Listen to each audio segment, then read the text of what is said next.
Nous sommes aujourd'hui donc le 7 décembre 2012 avec Étienne Leroy, qui est professeur émérite d'anthropologie du droit de l'Université Paris 1 Panthéon-Sorbonne, qui est un des cofondateurs, on va dire, de l'anthropologie du droit française et a dirigé pendant de nombreuses années le laboratoire d'anthropologie juridique de Paris. Alors, bonjour, donc Étienne. Et donc la question que j'aimerais vous poser, c'est un peu comment est-ce que vous en êtes arrivé à vous intéresser à cette discipline qui était en train de naître finalement en France au moment où vous l'avez découverte, et puis qu'est-ce que ça vous a apporté, quels sont les défis qui vous ont été posés, comment est-ce que vous voyez la situation actuelle par rapport à ce que l'anthropologie du droit pourrait apporter au débat de société qui nous a mis nos grandes questions qui se présentent maintenant. Donc ça, c'est un peu les questionnements que j'aimerais que nous explorions ensemble. Alors donc la première question que je vous pose, comment devient-on entre guillemets anthropologue du droit? Et qu'est-ce que c'est que cette anthropologie du droit que maintenant vous appelez aussi parfois plutôt une anthropologie de la juridicité? Peut-être que vous pourrez nous dire un peu plus sur ça. Donc, qui est donc en fait une anthropologie de la prise de distance par rapport à une manière de penser, de justifier, d'organiser nos arguments et de construire des formes de sociabilité qui donc nous apparaissent évidentes et normales. Et puis, dès qu'on a un effort de distanciation et de comparaison, et qu'on a des expériences différentes, j'ai beaucoup parlé peut-être d'altérité à des moments différents. Donc, lorsque l'on a des expériences de l'altérité, on s'aperçoit que ce que nous vivons en fait est infiniment plus riche de potentialités que ce qu'effectivement nous sommes capables d'en expliquer. Alors, comment en vient-on là? C'est une question que je ne me suis jamais tellement posée. Et je n'ai jamais trop cherché l'introspection parce que il me semblait que l'introspection est liée à des insatisfactions. Et qu'on arrive à se poser la question pourquoi j'ai fait ça, parce qu'on n'a pas réussi à. Or, j'ai le sentiment, peut-être tout à fait infondé, mais j'ai le sentiment d'avoir pleinement réussi tout ce que j'avais envie de faire, avec des hauts, des bas, comme dans toute vie d'être humain, d'homme et de femme. Mais j'ai le sentiment donc que je n'ai pas besoin particulièrement de me justifier ou d'avoir trouvé des explications, des causalités. Il y a naturellement beaucoup de facteurs qui ont joué. Alors, si on veut simplifier un peu, le point de départ, il est en année de philosophie chez les jésuites. Alors, les jésuites, c'est une énorme, à la fois un handicap et une énorme chance, parce que l'école intellectuellement est absolument prodigieuse. J'ai effectivement été formé intellectuellement d'une manière que je trouve toujours rétroactivement remarquable. Premier prix de latin, premier prix de grec chez les jésuites, ça vous donne, disons, une armature sur une certaine façon d'aborder les problèmes de culture. En même temps, un énorme handicap parce que je crois que c'est là où j'ai trouvé la raison de sortir des cheminements usuels dans lesquels apparemment j'étais conduit, et puis de prendre cette voie de l'anthropologie du droit. Alors, les jésuites, c'est en année philosophie un vieux professeur jésuite, élève du père Schmitt, fondateur de l'école diffusionniste de Vienne, donc chez vous, qui découvre en moi l'héritier spirituel qu'il a cherché déjà depuis des années et des années. Pourquoi moi? Pourquoi m'a-t-il véritablement, sur quels critères m'a-t-il véritablement trouvé? Je n'en sais rien. Pas trop en tout cas, mais je passe une année de philosophie sur le plan intellectuel absolument remarquable à découvrir les Mayas clichés, le Popol Vuh, le grand livre sacré des Mayas, et puis je me mets à lire donc les travaux des ethnologues, des anthropologues. Et ceci est pour moi le moment clé de ma vie. Moment clé de ma vie parce que d'abord, il va m'orienter vers l'anthropologie, mais en même temps, il termine une période de révolte adolescente particulièrement complexe à gérer dans la mesure où j'appartiens à une famille bourgeoise de province extrêmement bien intégrée, dont j'ai toujours un respect pour mon père et pour ce qu'il représentait, sauf que je ne pouvais en aucune façon ressembler à mon père. Mon père voulait que je lui ressemble et a tout fait pour que je lui ressemble, et moi je ne pouvais en aucune façon ressembler à mon père, tout en ayant le plus grand respect, le plus grand amour pour lui, mais bon, voilà. Je disais alors, lui c'est lui, moi c'est moi, d'autres l'ont dit en même temps d'une autre façon, mais donc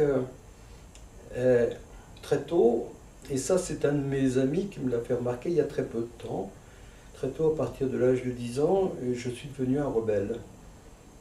Mais un rebelle à l'intérieur de l'institution, à l'intérieur de ma famille. Je n'ai jamais coupé avec ma famille. J'ai 7 frères et sœurs. Je suis vraiment l'isola par rapport aux 7 autres.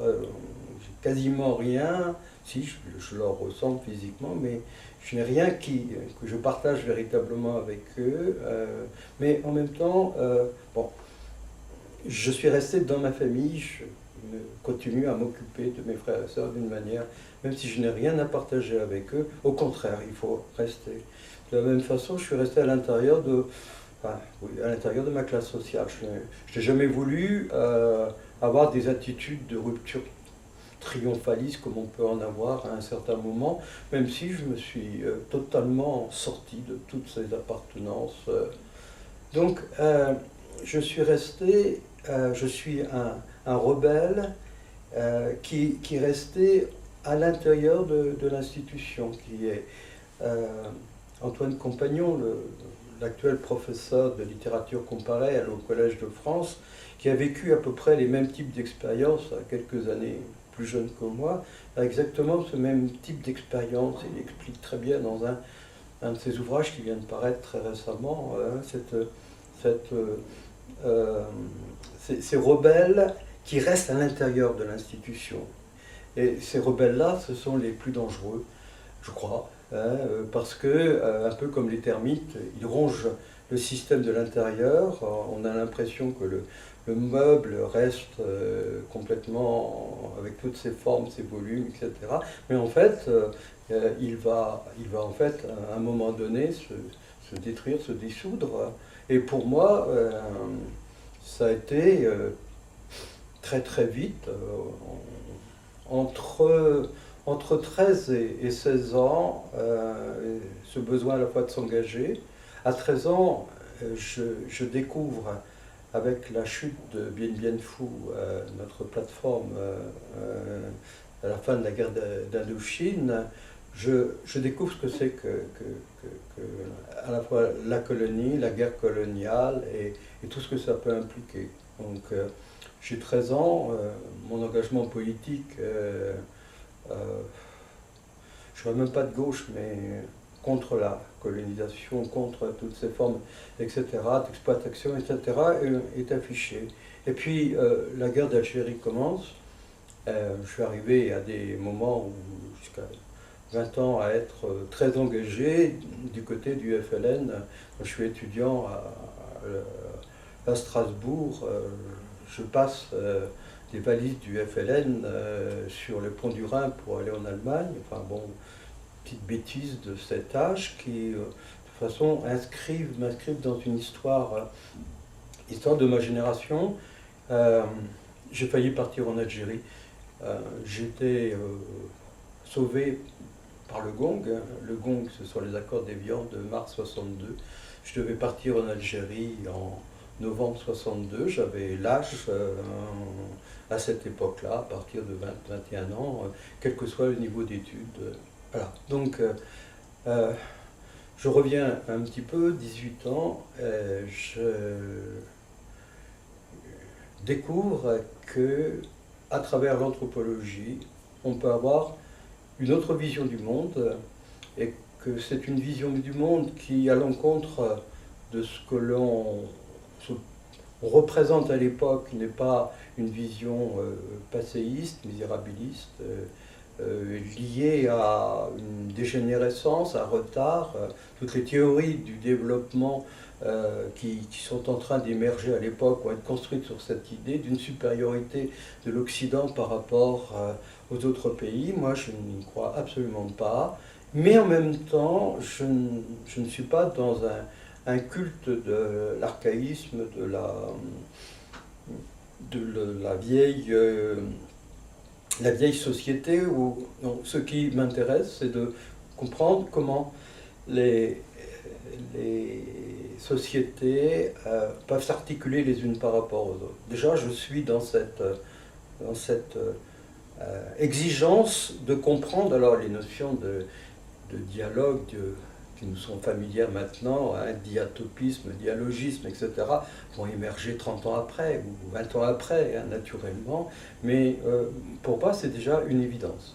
Une évidence qui, à 18 ans, se concrétise par des premiers voyages. Je fais le tour du bassin méditerranéen en stop, c'est quand même en 1959, avec 100 sous en poche. Alors, je pars 3 mois et je découvre en particulier la Grèce, la Turquie, la Syrie, etc. Enfin, bon, voyage d'initiation, un voyage absolument passionnant. Je découvre l'islam. C'est pour moi un moment tout à fait critique, passionnant. À Istanbul, je vis à Istanbul, je suis logé à l'université, je vais participer à des grandes discussions dans les mosquées, alors dans un anglais plutôt bizarre et à travers des tas d'explications extrêmement compliquées à comprendre et à transmettre. Mais le problème est bien au-delà de cette compréhension, c'est une expérience partagée et ça, c'est quelque chose qui va être absolument fondamental. Donc, à 18 ans, je suis dans la position de devenir anthropologue. Je ne vais pas le devenir tout de suite parce que mon père considère que l'anthropologie n'est pas un avenir pour un fils de famille promis à une carrière juridique, puisque dans ma famille, tout le monde passe par le droit. Mon père est juriste, mon grand-père est juriste, mon arrière-grand-père est juriste, j'ai des frères juristes, etc.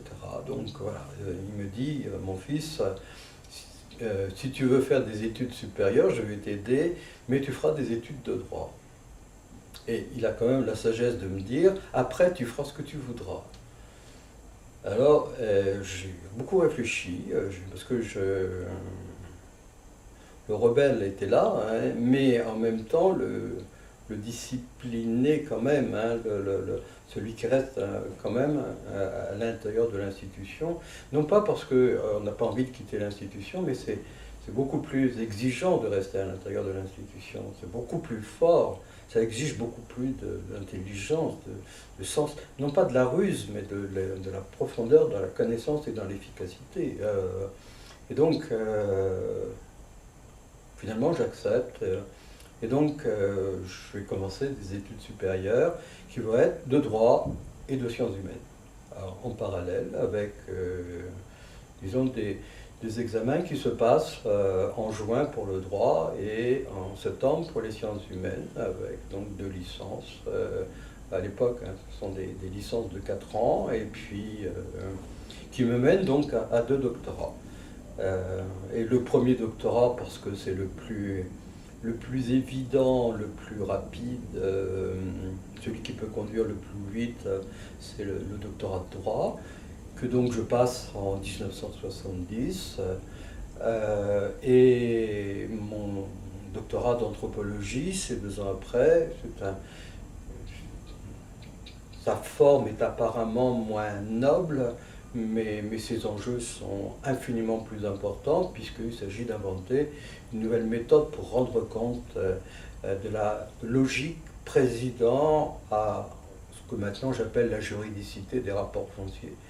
Donc c'est une analyse formelle qui permet d'entrer dans la compréhension de ce qui fait sens pour, dans le cas des Africains, sans avoir à passer par notre outillage conceptuel.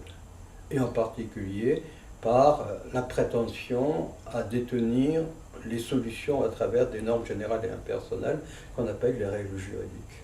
Et, je vais découvrir en 1968-69 au Sénégal, dans mon premier terrain, que les Africains, à l'inverse de toute une littérature développée durant la période coloniale, et donc au minimum marquée par l'ethnocentrisme et généralement beaucoup plus par le racisme ou des choses comme ça, mais dont moi je me démarque complètement, je n'assume rien de ces héritages-là.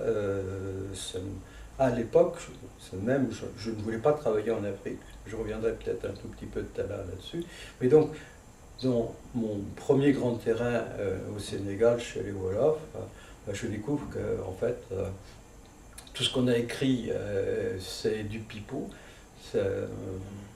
Pierre Bourdieu l'expliquera bien dans le sens pratique à propos du juridisme.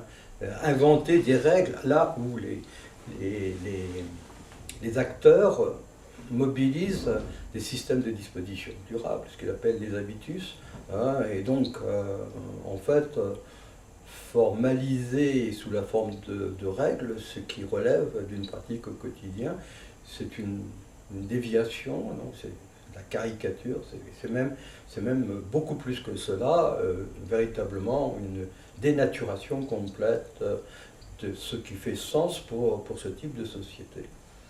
Donc voilà, j'ai globalement, si vous voulez, donné quelques-uns des éléments. Alors, une dernière chose peut-être, au départ, je ne voulais pas travailler sur l'Afrique. Anticolonialiste, je n'avais pas envie d'aller gérer le néocolonialisme qui était en train de se développer en Afrique. Et puis j'ai rencontré Michel Alliot. Quand j'ai commencé à travailler en anthropologue ici au Musée de l'Homme, à faire mes premières armes au Musée de l'Homme, entrait le roi Gourand, enfin il y avait tout un ensemble de gens extraordinairement passionnants, et je m'intéressais à des régions qui sont proches de celles d'où vous venez, c'est-à-dire moi je m'intéressais à la Birmanie, au Siam, enfin, au Thaïlande, un peu le Laos, en suivant plutôt les traces de Georges Condominas, si vous voulez, qui était pour moi à l'époque l'anthropologue avec lequel je voulais travailler. Et puis il a fallu, de manière relativement opportune, essayer de lier ces deux démarches du droit et de l'anthropologie, puisque j'avais une double formation. Et donc je me suis demandé comment j'allais pouvoir vivre non pas de manière schizophrénique avec deux appartenances, mais les réunir dans un contexte unique. Et à ce moment-là, un peu comme Zorro, Michel Alliot est apparu. Non pas sur son cheval, mais il est apparu en arrivant de Dakar en 1963, à la faculté de droit de Paris. Michel Alliot, c'était la jeunesse, la fougue, dans un milieu de vieux monsieur bedonnant. C'était un type absolument superbe, avec des idées complètement neuves, et qui remplissait les amphis.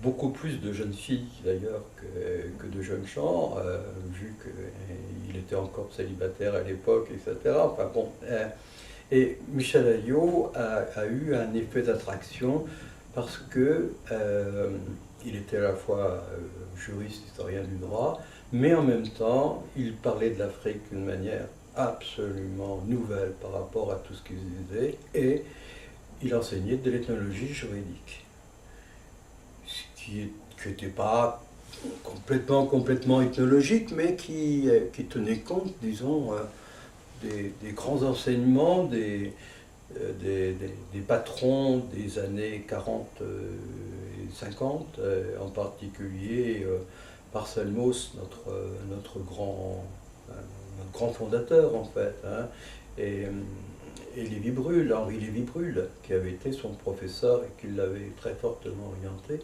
Donc c'est le cours d'ethnologie juridique de Michel Alliot qui pour moi est en 1963 le moment clé.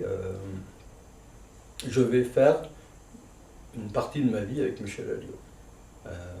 Voilà, et donc là je pars dans une perspective où je vais demander à Michel Alliot, après avoir passé l'équivalent du Master 2, qui était à l'époque un diplôme d'études supérieures de droit public, hein, parce que j'étais très publiciste à l'époque, et j'ai bénéficié à Paris, enfin c'est la faculté de droit des sciences économiques de Paris, des professeurs les plus exceptionnels. Imaginez quand même d'avoir Jean Carbonnier comme président de son jury de thèse et François Terray comme membre du jury. Ça, forcément, ça vous bon. Ce sont vraiment là, il y avait véritablement des personnalités tout à fait extérieures. Donc, Michel Alliot va être mon patron de thèse de droit. Et je vais devenir son assistant en 1968. Entre-temps, il y a eu mai 68, qui pour nous, au laboratoire, a été quelque chose d'assez exceptionnel. Bon, le laboratoire, on ne sait pas très bien quand est-ce qu'il a été fondé. Hein. Officiellement, on n'a aucune pièce qui détermine de manière exacte quand il a été fondé. Fin 63, début 64, moi je suis encore de toute façon même pas un porteur de serviettes, hein, je suis encore un étudiant parmi d'autres, sauf que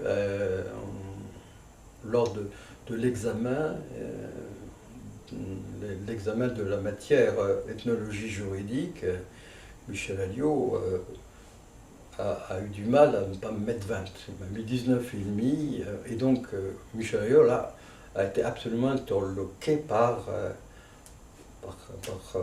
un type de personnalité avec laquelle il sentait qu'il allait y avoir quelque chose. Donc, dès 1964, on est déjà proche. Et moi, ensuite, donc, je vais commencer avec lui ma thèse en 1965, je vais partir à l'armée pendant 2 ans, 1 an et demi, mais je quitte l'armée en fin février 68 et arrive mai là-dessus. Michel Alliot prend le parti des étudiants. Il a un rôle de négociateur assez remarquable. Et il va être nommé directeur de cabinet d'Edgar Faure, chargé par le président de la République de faire la réforme de l'université. Et moi, je me trouve au moment où Michel est catapulté directeur de cabinet, mais en fait le rédacteur de la loi. Edgar Faure est un homme extrêmement charmant que j'ai eu l'occasion d'approcher, mais est totalement dépassé. C'est Michel qui a entièrement tout conçu, tout négocié. Edgar Faure étant là pour assurer les communications politiques, etc. Ils marchaient très très bien ensemble et c'était très bien. Mais moi j'étais nommé donc en octobre 1968 assistant de recherche de Michel, en charge en fait du laboratoire d'anthropologie, puisque Michel n'était plus là, il était au ministère. Et donc, et moi je passais au moins 1 ou 2 soirées par semaine, entre minuit et 4 heures du matin, au ministère, dans son bureau, à régler tous les problèmes de la faculté qu'il ne pouvait plus prendre en charge directement. Donc je le représentais dans toutes les réunions de professeurs dans lesquelles il fallait décider d'attribution de crédit, de tas de choses comme ça. J'avais 20 et quelques années, c'était absolument fou, merveilleux, passionnant, mais en même temps extrêmement formateur. Voilà, donc je suis arrivé en un an, puis après, en 1900, fin 68, début 69, donc, j'ai passé une bonne partie de mon temps au Sénégal, sur le terrain chez nous, là. Un moment absolument fondamental pour tous ceux qui ont travaillé avec moi savent combien les Wolofs m'ont marqué, mais ils m'ont marqué grâce au fait qu'on possédait un peu les mêmes virtualités. Eux aussi, c'était un peu des rebelles indisciplinés d'une certaine façon. Hein. Ils sont toujours sortis des stéréotypes africains, et ils avaient déjà inventé la modernité au XIVe siècle. Donc c'était un groupe dans lequel on évitait ce que nous, les africanistes, on appelle les dogonneries, hein, c'est-à-dire les dogons conneries, quoi. Hein, on associe les deux, et non pas que ce qui a été fait à propos des dogons soit sans intérêt, au contraire, mais il y a un présupposé de folklorisme que nous récusons, disons, en tout cas, que nous souhaitons ne pas voir trop développé dans les études africanistes.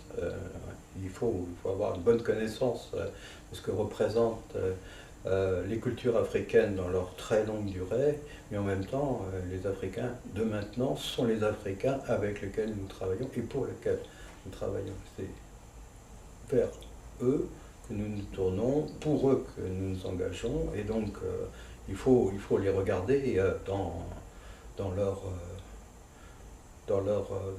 réalité la plus complexe. Et c'est pour beaucoup d'entre nous, jeunes chercheurs, quand on arrivait sur place, on cherchait les lignages, on cherchait toutes les institutions, les rites d'initiation, toutes les institutions caractéristiques, etc. Et on trouvait des gens en train de faire du ciment, et de faire du business, d'avoir des activités absolument sans aucun rapport avec l'ethnologie qui nous avait été enseignée. Et donc on peut se demander si vraiment c'était les mêmes planètes, quoi. Hein, moi, grâce au ciel, je suis tombé dans une société dans laquelle il n'y avait pas d'erreur.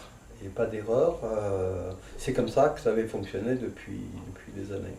Alors juste une dernière chose. Comment je suis arrivé chez les Wolofs, ça c'est Michel Alliot. Hein, quand j'ai été voir Michel Alliot pour lui demander s'il acceptait de diriger ma thèse, il m'a dit oui, mais à condition que vous travailliez sur l'Afrique. Puisque moi je suis africaniste, dit-il, il faut que vous veniez travailler avec moi. Donc j'ai dit au début, j'étais plus intéressé par les Asies du Sud, hein, mais je n'avais fait de toute façon aucun terrain et pas encore d'investissement, l'apprentissage des langues par exemple, ou des choses comme ça. Et là, je m'intéressais beaucoup plus au chant, à la musique, à des tas de choses comme ça, à toute cette dimension de l'anthropologie qui me paraissait être une manière d'entrer dans les cultures. Et donc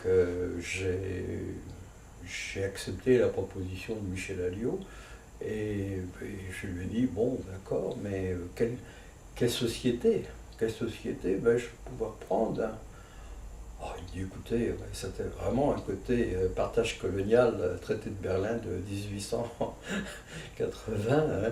Hein. Moi, j'ai travaillé chez les Sérères. Les Wolofs à côté sont disponibles.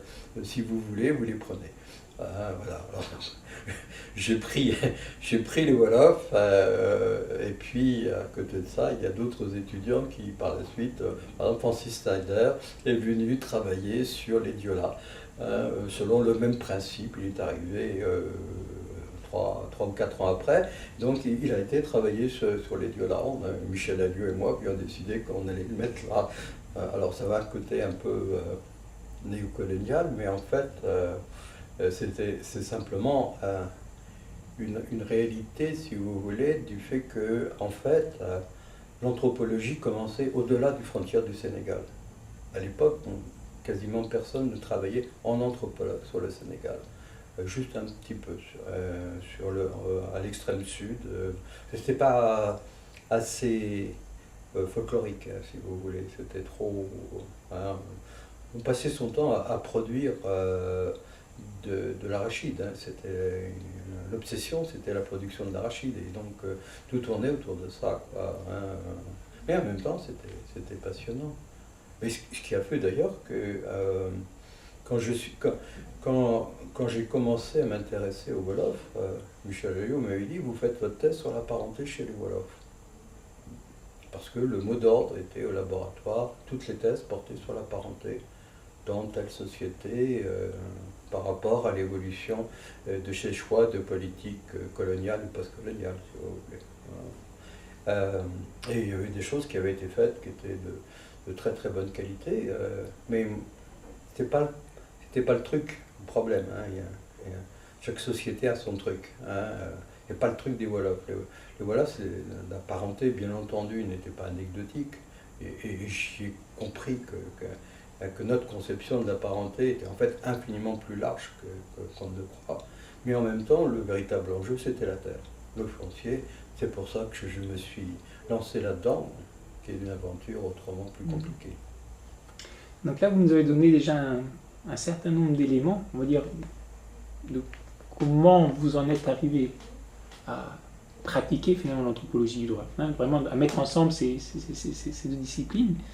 Et par rapport à ce que vous nous avez dit, en fait, il y a un certain nombre d'éléments que moi j'ai vu après, hein, qu'on a beaucoup retrouvé dans tous vos recherches et aussi les enseignements, qui est peut-être un peu cette articulation entre, d'une part, vous dites être rebelle à l'intérieur du système. Hein.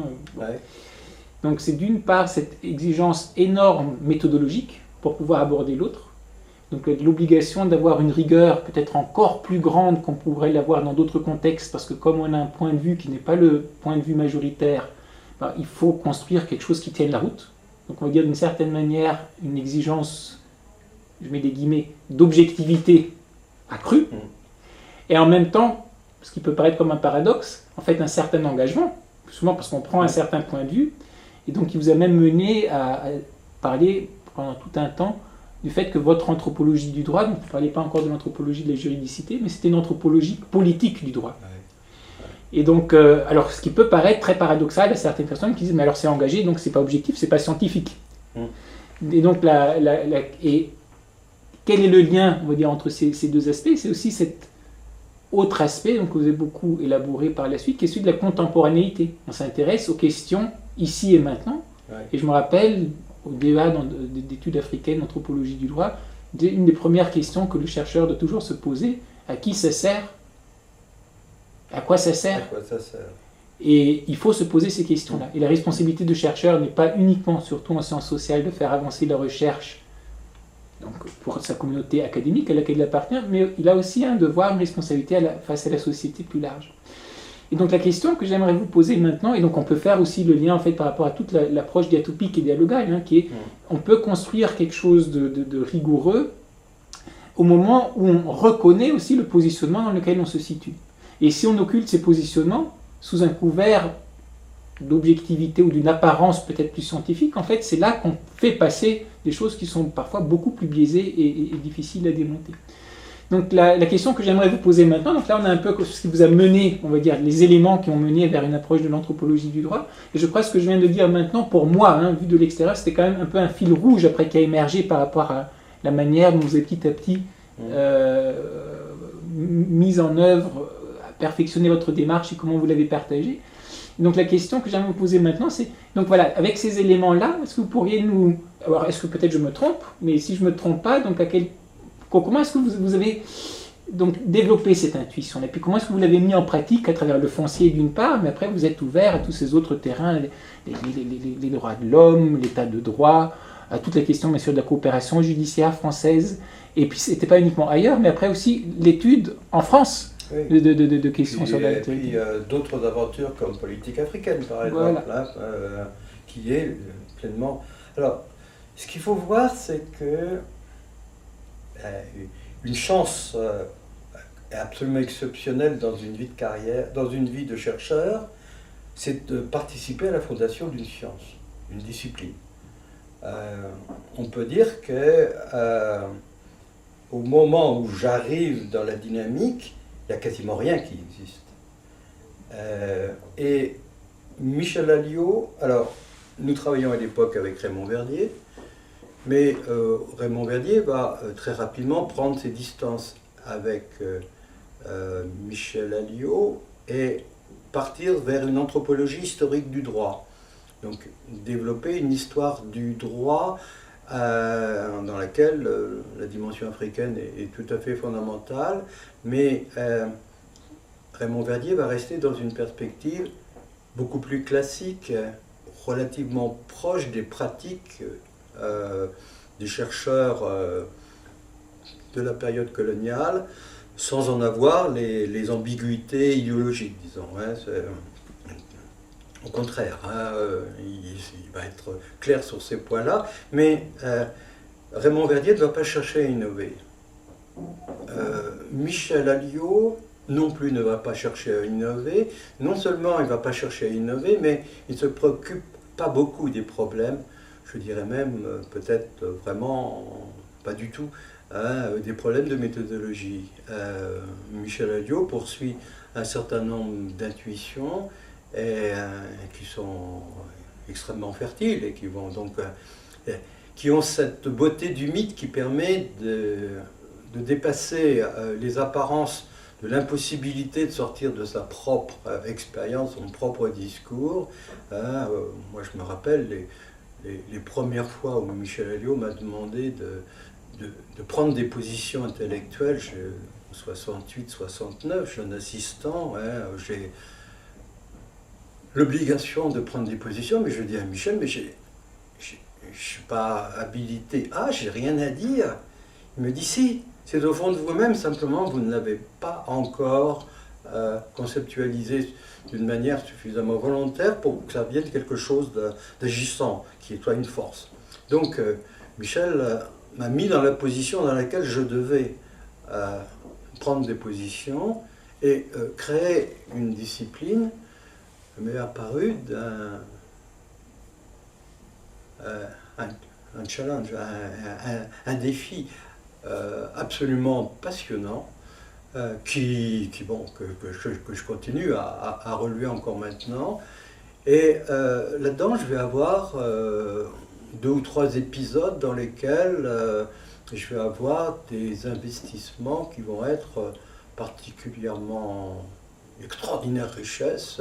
Et pour moi, c'est surtout les 2 ans passés à Brazzaville en 1972 ou 1973, où l'ambassadeur de France à Brazzaville fait appel, qui est Pierre Hunt, qui est un ancien de la France libre, fait appel à Michel Alliot, un autre ancien de la France libre, pour lui dire « Michel, trouve-moi quelqu'un, il faut sauver la coopération universitaire française au Congo. » Et le Congo, c'est pas simplement au Brazzaville, mais c'est le centre d'enseignement par correspondance. C'est les 4 États où notre université créée à la fin des années 50 et risque d'imploser.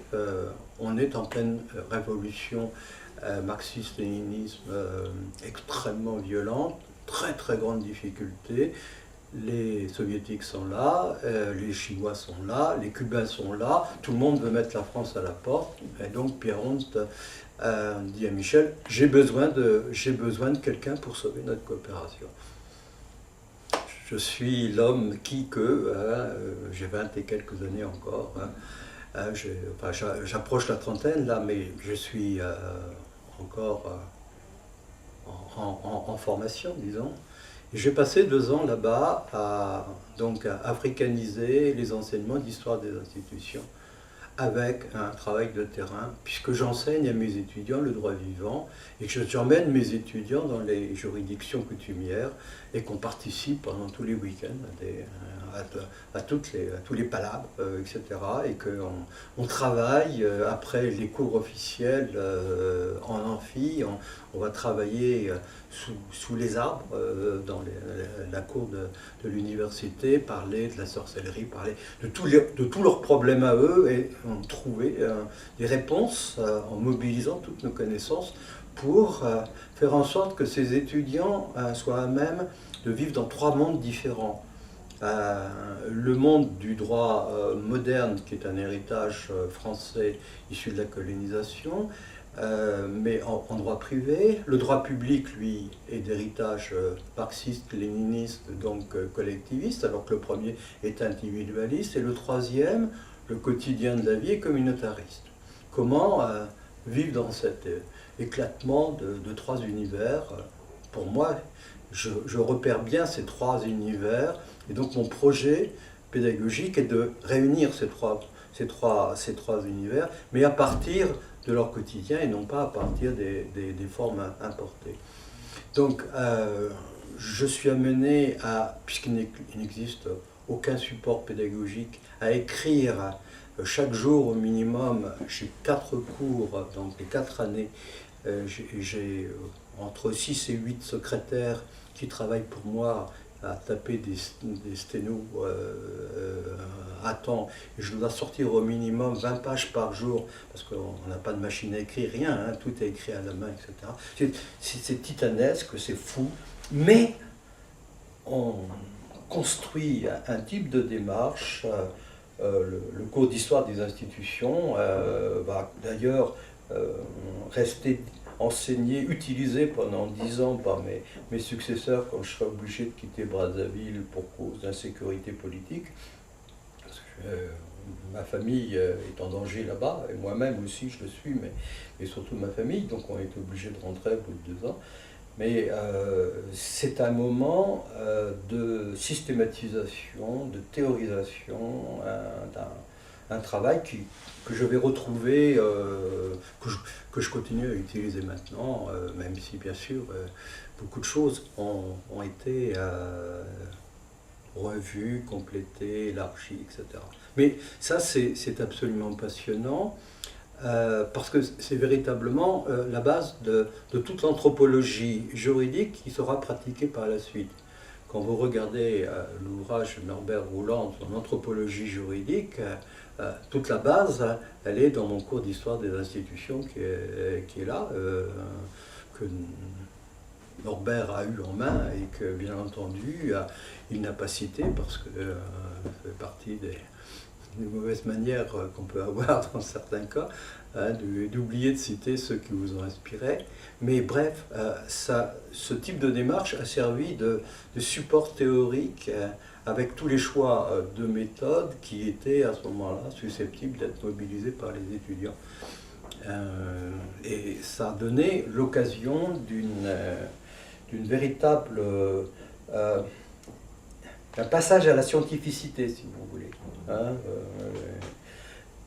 Même si je considérais à l'époque que tout ce travail était trop provisoire, trop lié à des circonstances d'enseignement, etc., pour qu'on puisse encore le publier. Et que tout devait repasser par des expériences de terrain. Et en fait, ce sont mes expériences de terrain dans les 10 années qui ont suivi après qui m'ont permis véritablement de considérer que tout ce travail avait bien toute la validité qu'on pouvait lui prêter. Mais on est là en face d'une exigence de scientificité. Alors effectivement, une scientificité qui va prendre progressivement des bases assez originales, même avec des ruptures qui vont devenir de plus en plus importantes. Vous l'avez signalé, on arrive dès la fin des années 70 à pratiquer une anthropologie politique du droit, En 1980, je participe à la fondation de la revue politique africaine, dont je vais être un des directeurs par la suite. Donc ça veut dire que j'ai des implications, disons. Et puis, à la fin des années 70, la grande aventure du foncier qui jusque-là était restée close, ah oui, à peu près close à l'intérieur du laboratoire, parce qu'il fallait inventer les catégories analytiques, les référents conceptuels, les systèmes d'interprétation qui permettaient de comprendre cette logique à l'état pratique en respectant sa logique communautaire et en voyant comment elle pouvait effectivement se décliner. Donc à la fin des années 70, on a quasiment maîtrisé tous les outils, à cette réserve près que ça n'intéresse personne. J'ai écrit 2 bouquins à l'époque, ils ont été refusés par des éditeurs, trop longs, trop compliqués, pas au goût du jour. Pas au goût du jour. On est en plein développementalisme et nous, au contraire, on est en train de voir comment on peut, en partant des catégories émiques au sens anglophone, de l'intérieur, construire un type de dispositif en phase avec les besoins les plus quotidiens, mais aussi les plus exigeants de la vie en société contemporaine.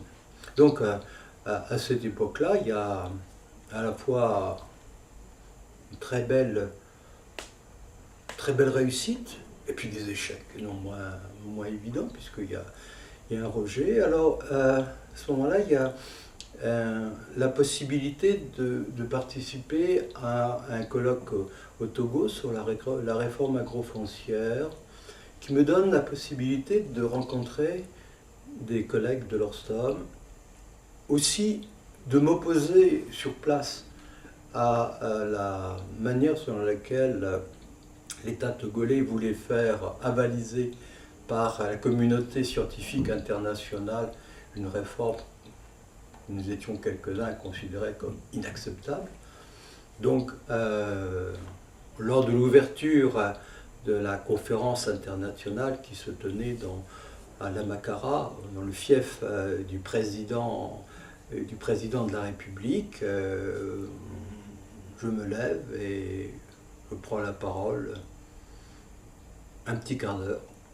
Il y avait quelqu'un qui était à côté de moi que je ne connaissais pas encore, qui est Émile Lebris, que je ne connais pas encore, et on va travailler tellement ensemble qu'on dira Étienne Lebris à Émile Leroy, c'est tellement nous sommes... Donc, qui se lève à côté de moi et qui rajoute un quart d'heure, et la messe est dite, le colloque est terminé, on a 2 jours et demi pour profiter de la piscine, faire du water polo, mais étroitement surveillé par la garde présidentielle, parce qu'on ne sait pas si on va nous embastiller directement ou nous remettre dans l'avion. Finalement, l'ambassade de France obtient que nous soyons simplement reconduits à l'avion. Donc ça se passe bien.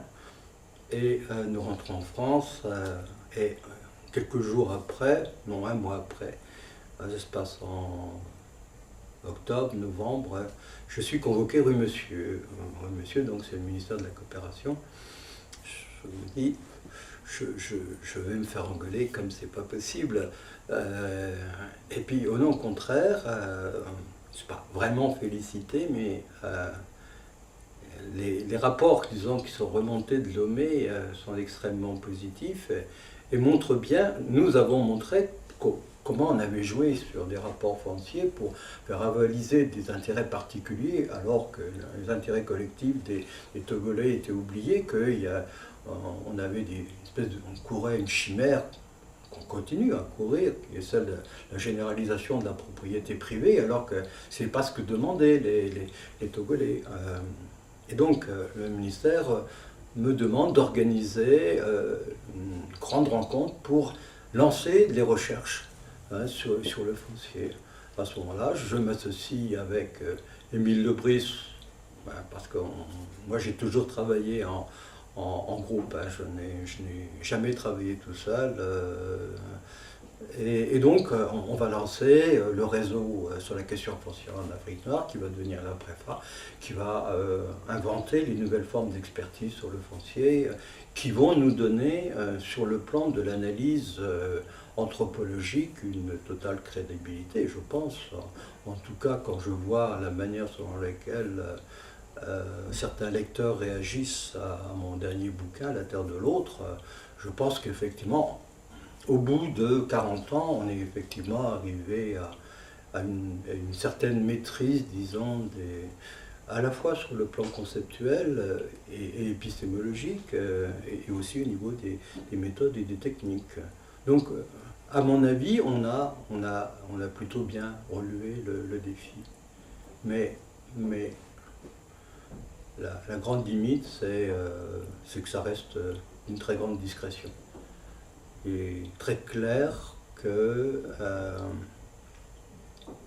moi en tout cas, je n'ai jamais été entendu, que d'autres l'ont été d'une certaine façon. Je pense naturellement à mon ami Norbert Rouland, hein, qui a réussi à publier plusieurs ouvrages reconnus internationalement, mais au prix de facilité et de dévoiement, à mes yeux, que moi je considérais ne pas devoir assumer. Alors, faut-il l'un, faut-il l'autre? Norbert est sorti de l'anthropologie du droit. Hein. Il a fini par renoncer, et je pense qu'il a effectivement compris que faut être dans ses bottes, comme on dit dans une expression un peu politique. Hein. Il faut quand même à certains moments savoir ce qu'on veut et aller jusqu'au bout de ce qu'on a entrepris.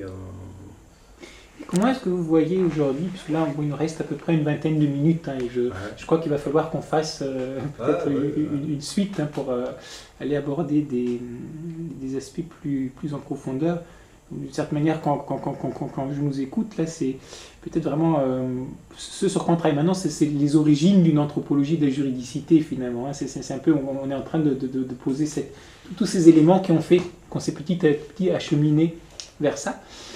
Mais alors, la question, ce serait la suivante. Comment est-ce que vous voyez, donc, d'une part, la spécificité, je dirais, hein, donc pour des gens qui ne sont pas forcément anthropologues ni juristes, et quelle est la spécificité de l'anthropologie juridique, du droit, de la juridicité, d'abord sans trop distinguer, par rapport aux autres sciences donc, sociales et dans la société, quel est son apport, quel est son intérêt? Et la deuxième chose, donc, plus là, à l'intérieur de la discipline, et quels sont ses enjeux, donc justement, on va dire, d'une ouverture probablement. Hein. Donc si on parle en termes du laboratoire d'une anthropologie juridique, laboratoire d'anthropologie juridique de Paris, qui va vers une anthropologie du droit, qui va après vers une anthropologie de la juridicité. Donc en gros, quels sont les enjeux et quelles sont les choses que peut apporter donc cette discipline, ce regard? Vous dites souvent, pour vous, c'était pas une discipline, c'était une manière de voir, une manière d'aborder les questions. Si vous venez de dire en fait ce que je voulais essentiellement développer, c'est que finalement, nous sommes bien au-delà d'une discipline.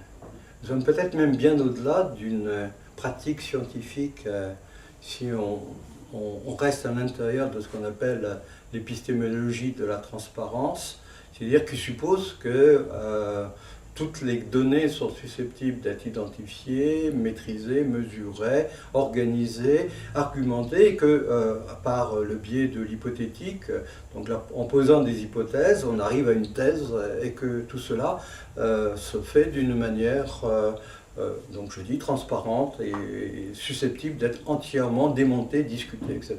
Ceci est, pour ce qui concerne en tout cas, tout un ensemble de démarches. Et pour ce qui concerne la question de l'anthropologie de la juridicité, absolument illusoire. Et dès le début des années 80, on s'est rendu compte, lorsqu'on a voulu transposer nos travaux en particulier donc sur la justice africaine, hein, ceux des années 70 à Brazzaville, dans des contextes européens et français. Donc on s'est mis à travailler sur la justice des mineurs. Et là, on s'est aperçu qu'on ne pouvait pas travailler en appliquant les standards de la démarche scientifique. On s'est mis à pratiquer de l'épistémologie de l'opacité. C'est-à-dire qu'on a considéré le cabinet du juge des enfants comme une boîte noire. Qu'est-ce qui se passe? On était en face de tout un ensemble de stéréotypes, de caricatures. Et cette expérience-là, en fait, je l'avais déjà connue naturellement dès le point de départ de mes 13 ans, peut-être, l'annonce de la chute de Dien Bien Phu, mais progressivement, c'est devenu quelque chose d'absolument insupportable, disons. Et il fallait donc essayer de l'aborder d'une manière frontale. Et l'objectif a donc été d'aborder cette épistémologie de l'opacité en essayant de lui donner ses exigences, ses contraintes. Et ce qui fait que l'anthropologie juridique est un point de vue sur les phénomènes sociaux qui considèrent la multiplicité des appartenances, des modes de régulation, des logiques et finalement l'extrême complexité des solutions à laquelle aboutissent les êtres humains pour vivre en société.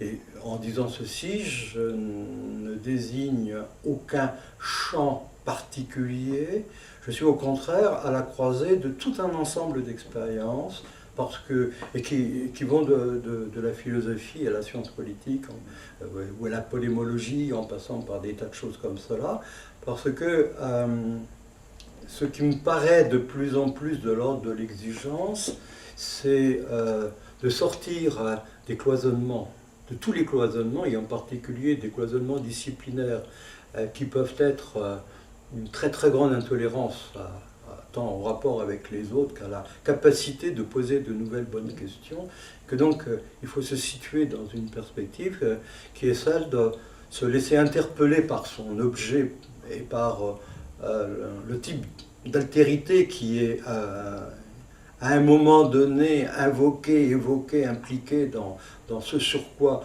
nous sommes en train de travailler, et puis aller jusqu'au bout des questions qu'il pose, en sachant que ce ne sont pas les réponses qui sont difficiles, ce sont les questions. Et c'est là où la question devient de plus en plus importante.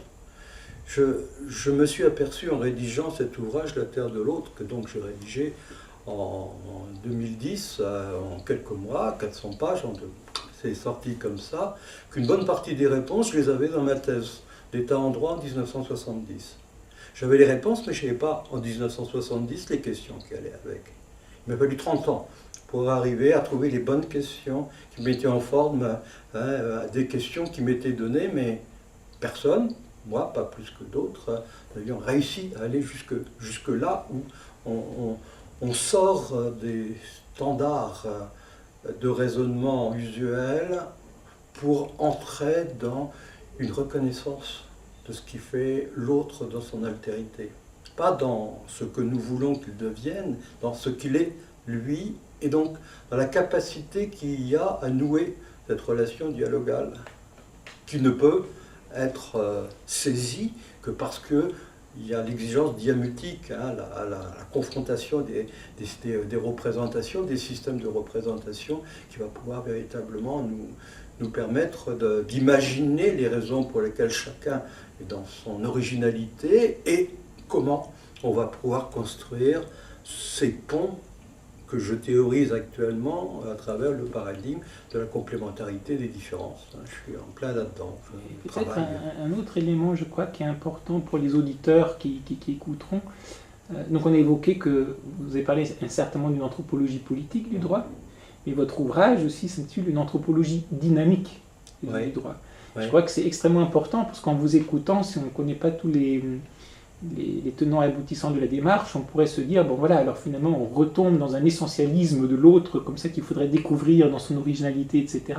Alors qu'au contraire, c'est un peu l'inverse que vous faisiez, puisque c'est à chaque fois comprendre l'autre dans toute sa complexité, mais qui signifie aussi dans toute sa contemporanéité et aussi dans toutes ces relations dans lesquelles il est inséré, qui sont autant pré-modernes, modernes, post-modernes, voilà. Etc. Donc pourriez-vous nous dire un peu plus sur cet aspect-là, donc du caractère donc, éminemment dynamique et de l'importance de cette approche dynamique? Dans le jeu des lois, qui est donc un moment de théorisation particulièrement important, je cite Debussy qui dit « Tout change, et la seule chose qui ne change pas, c'est que tout change. » Donc, pour nous, nous sommes dans des systèmes qui sont en totale instabilité, qui sont en perpétuelle recomposition. Et donc, cette complexité est une complexité dynamique parce que nous ne pouvons jamais nous satisfaire d'un type de savoir que nous pourrions considérer comme canonique, reconnu, stabilisé. Non. Nous sommes constamment en train, parce que un des paramètres du jeu des lois a changé, dans des situations de type complètement neuve. Donc le dynamique est au cœur de tout cela.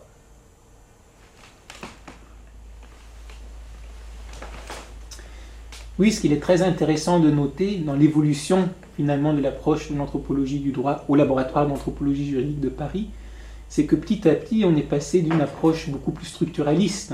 Michel Alliot parlait, il est très connu pour sa théorie des archétypes juridiques, qu'on peut un peu résumer dans cette phrase « Dis-moi comment tu penses le monde, je te dirai comment tu penses le droit », vers une approche beaucoup plus dynamique. Donc où, dans mes propres termes, on a complété en fait on va dire le paradigme de l'altérité ou la prise en compte de l'altérité par la prise en compte de la complexité. Ouais. Donc, est-ce que vous pourriez... Et là, on a été...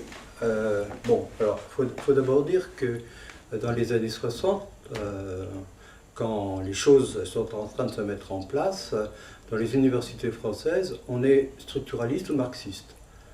Et, bon, Michel Alliot ne pouvait pas être marxiste sans qu'il... Mais non, il ne pouvait pas être marxiste, donc il était assez proche du structuralisme, sans que ce soit pour lui véritablement un véritable choix.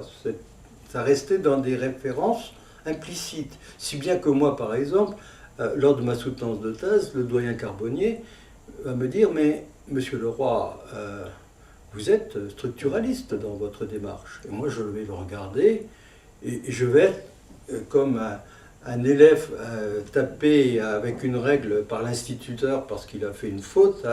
Je vais me sentir là, tout d'un coup, saisi par... Mais bien sûr, je suis structuraliste. Et cette prise de conscience en 70 d'une implicite et qui n'était pas digne d'un véritable chercheur va me pousser à travailler le plus rapidement possible, disons, vers des voies autrement plus dynamiques, comme on l'évoquait tout à l'heure. Et en particulier, je vais travailler sur les travaux de Sally Fackmoor, d'une approche processualiste, Sally montrant dès la fin des années 70 qu'on peut à la fois être structuraliste et processualiste, que ce sont en fait deux temps d'une même démarche, et qu'il faut d'abord être structuraliste pour poser les données dans leur géographie, dans leur identification de leurs formes, leurs appartenances, leurs relations, et puis ensuite comprendre comment ces montages fonctionnent, se transforment et obéissent à toutes ces dynamiques qui vont faire véritablement l'intérêt le plus fondamental de notre anthropologie du droit. Donc on restera structuraliste au niveau des apprentissages de base, mais fondamentalement, ensuite, elle va s'ouvrir à une anthropologie processualiste, et le jeu des lois, avec le modèle même du jeu des lois, va montrer comment on peut être le plus processualiste possible, et donc en comprendre les virtualités pour chacun des acteurs, selon les types d'enjeux, les règles du jeu qu'il va imaginer, et donc on va se trouver dans un pluralisme juridique évidemment de très proche du pluralisme radical développé par nos amis canadiens, Jacques Van der Linden, etc. Mais ce qui pour moi m'était apparu comme le plus étonnant, hein, c'était 1970, mais Monsieur Leroy, vous êtes structuraliste. Ouais. Et, et en même temps, je dirais que parfois, il m'est retrouvé, durant les années 80, j'ai beaucoup travaillé avec des chercheurs, Émile Lebris par exemple. Toute cette génération de chercheurs était très influencée par le marxisme. Hein.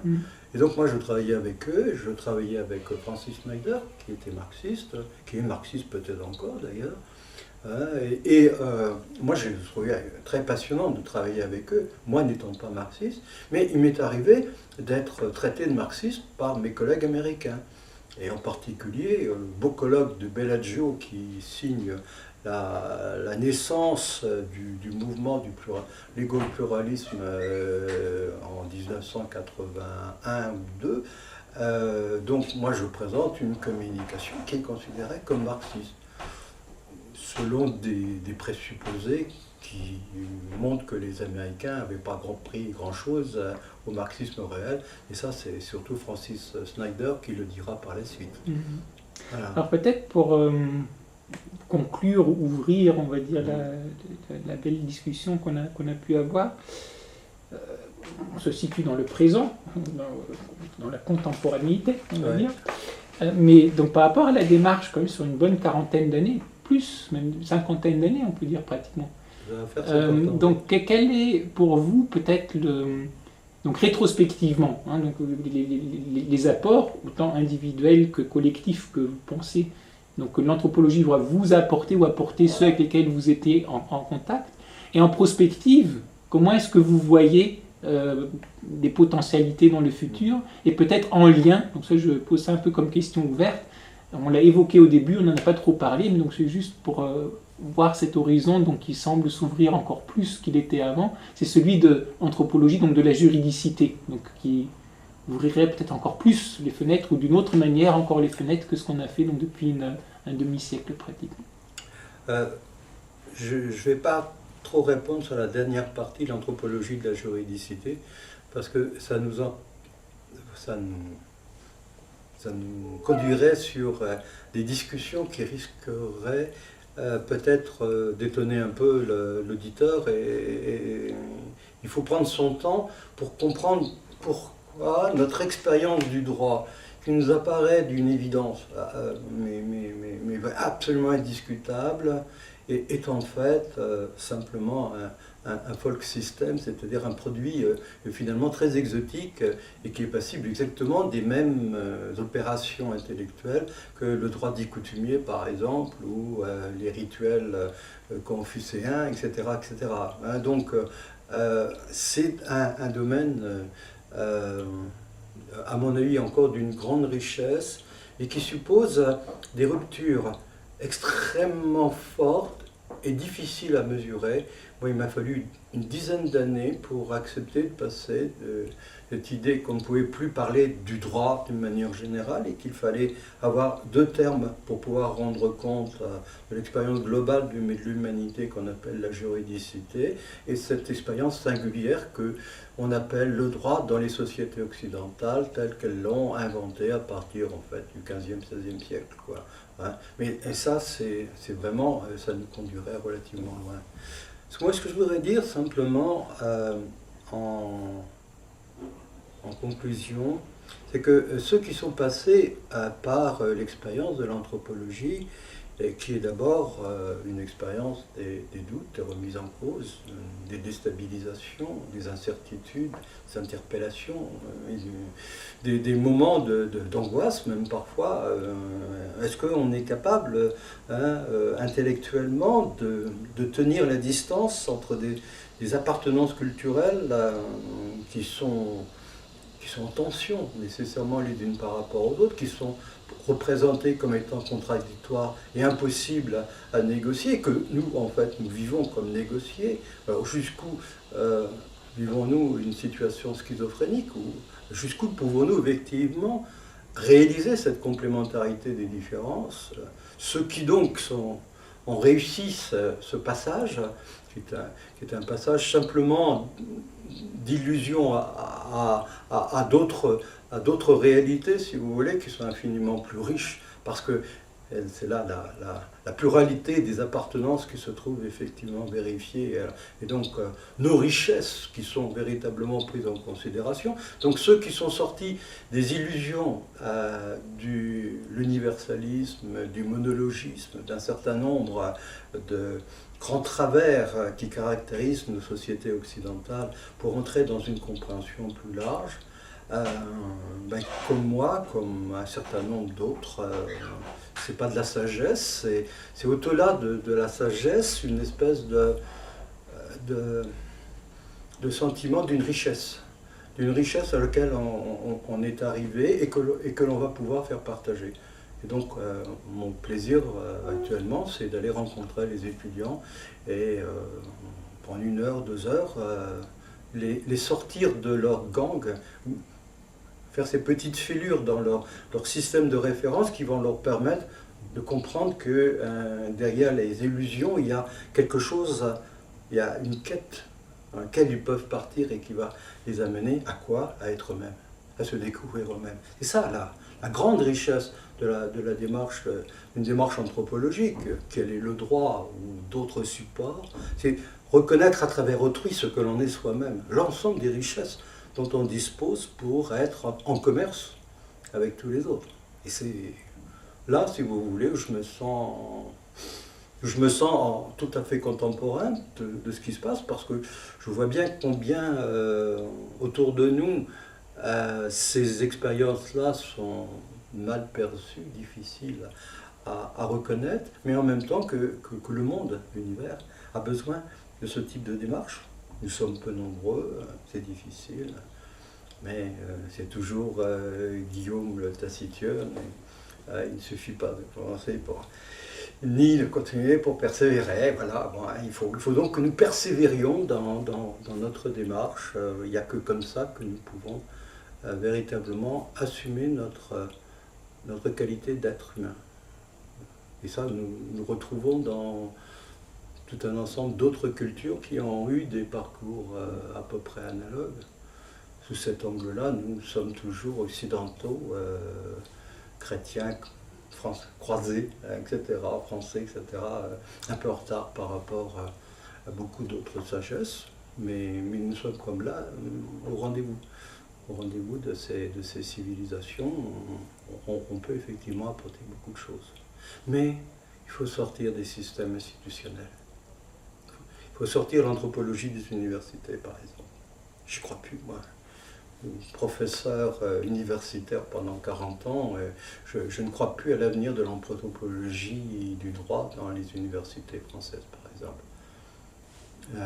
À cause des universités, pas à cause de l'anthropologie. Pas à cause des universités, à cause des universitaires. Le droit n'est pas tant ce qu'en disent les textes, ce qu'en font les acteurs. Là, les acteurs universitaires n'en font rien. Je crois un des beaux enseignements, exemples, inspirations que vous avez donné à probablement beaucoup, soit de vos étudiants directement ou des gens qui étaient en contact avec vous, c'est donc au-delà de la reconnaissance de la richesse, on va dire, de la vie. Moi, j'aime beaucoup dire la vie, en me citant un peu Robert Vachon, en changeant un peu, beaucoup dire la vie n'est pas un vide à remplir, mais c'est une plénitude à découvrir. Mais en même temps, je crois l'autre chose que vous avez apporté, c'est cette, et vous le disiez, je crois, dans vos cours, si je me rappelle bien, c'était toute question doit pouvoir être posée. Toute question doit pouvoir être posée. Toute question heuristique doit pouvoir être posée. Mais après, il faut aussi qu'on s'attelle à la construire de manière intelligente. Et plus la question est, entre guillemets, hors des sentiers battus, plus il faut être rigoureux pour la construire. Et donc ça, c'est quelque chose qui m'a toujours beaucoup interpellé, parce que parfois, comme vous le disiez au départ, admettons qu'on est un peu rebelle, etc., on peut être rebelle sans l'exigence, justement, de la discipline, en même temps qu'essaie de dire, oui, mais d'accord, mais est-ce que je prends ça maintenant au sérieux? Est-ce que je persévère? Est-ce que j'essaie de creuser? Est-ce que je me remets en cause dans la démarche, etc. Et donc, au-delà de la démarche scientifique, aux sciences uniquement scientifiques, donc même au niveau existentiel personnel, je trouve que ça, c'est un des enseignements, peut-être pour moi, les plus profonds, qui est de dire, oui, découvrir tout ça, mais en même temps l'assumer aussi, donc avec tout le travail que ça va impliquer, tous ces désarmements. Bon, moi j'ai parlé en termes de désarmement culturel, mais tous ces désarmements, qu'est-ce que ça nous oblige à faire, individuel, collectif. Et pour moi, donc ça c'est un des éléments vraiment dans votre travail que j'ai eu un peu comme témoignage de nombreuses personnes qui sont passées par le laboratoire. C'est vraiment cette liberté de ne pas être censuré au départ, de pouvoir poser les questions, de pouvoir explorer les questions, et de ne pas être censuré par la suite, mais d'être soumis quand même à ce critère de est-ce que ça tient la route? Est-ce que c'est construit de manière solide? Oui, et d'accepter de n'avoir que des réponses très partielles, qui se façonnent, qui se développent dans le temps et qui deviennent de plus en plus... cette question du droit et de la juridicité, elle est dans mon interrogation de mes 18 ans. Et je commence maintenant, à 71 ans, à trouver des réponses qui me paraissent mieux tenir la route. Mais j'hésite encore à écrire le bouquin que je commence à avoir en tête, parce que je ne sais pas si c'est pas encore un peu tôt d'écrire ce bouquin qui va effectivement forcément formaliser et proposer des limites, des lignes en tout cas, mais parfois des limites, des frontières qui sont à ce moment-là un choix qu'assume le chercheur, mais l'anthropologue dit non, c'est encore plus compliqué, plus riche. Il y a tellement plus de potentialités que de toute façon il faudrait plusieurs réincarnations pour réussir à y arriver. Vous en savez quelque chose. Donc merci beaucoup pour cet inspirant entretien. Peut-être qu'il sera suivi par d'autres sur des thèmes un peu plus particuliers, donc ce qui nous permettra d'aller plus en profondeur. Donc merci beaucoup et donc bonne continuation. Non mais bon, on arrête là.